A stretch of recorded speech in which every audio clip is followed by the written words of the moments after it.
தவளைக்கு கல்யாணமா, கழுதைக்கு ஊர்வலமா, மழை வருமா? என்ன காரணம்? அரச மரத்திற்கும் ஆலமரத்துக்கும் திருமணம் செய்து வைத்தால் மழை வருமா?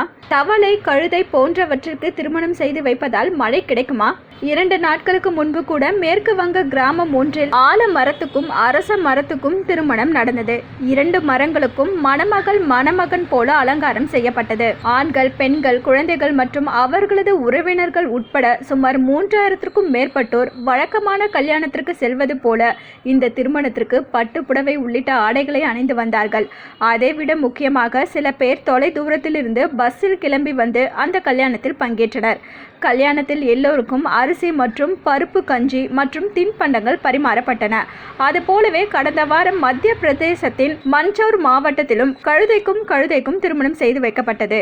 இதற்காக கழுதைகளையும் மணமக்கள் போல அலங்காரம் செய்து கிராம மக்கள் அழைத்து வந்திருந்தனர். கல்யாணம் சிறப்பாக நடந்ததால் 3 கிலோ வரையில் குலோப் ஜாமுன் அனைவருக்கும் பரிமாறப்பட்டது.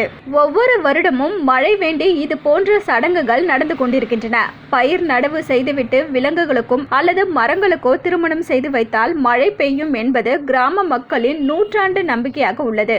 அதற்கேற்றவாறு பயிர் நடவு செய்த ஒரு வாரத்திலேயே மழையும் பெய்து விடுகிறதாம். இதற்கு பின்னால் ஆன்மீக காரணம் ஒன்று உண்டு. அரச மரமும் வேப்ப மரமும் இணைந்திருப்பது சிவசக்தியின் வெளிப்பாடு என்கிறார்கள்.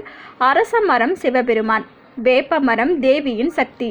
தனக்கு அருகில் வேறெந்த மரத்தையும் வளர விடாத அரச மரம் வேப்ப மரத்தினை மட்டும் தனக்குள்ளேயே வளர அனுமதிப்பது அதிசயமாக கருதப்படுகிறது.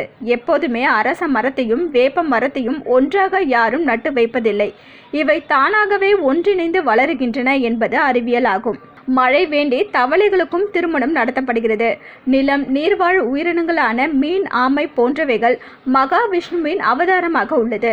அந்த வரிசையில் தவளை நீரிலும் நிலத்திலும் வாழும் உயிரினமாக கருதப்படுவதால் இப்படி ஒரு முறை ஏற்பட்டிருக்கலாம் என்கிறார்கள். தவளை 2 முறை கத்தினால் இந்த திருமணம் செய்யப்படுமாம்.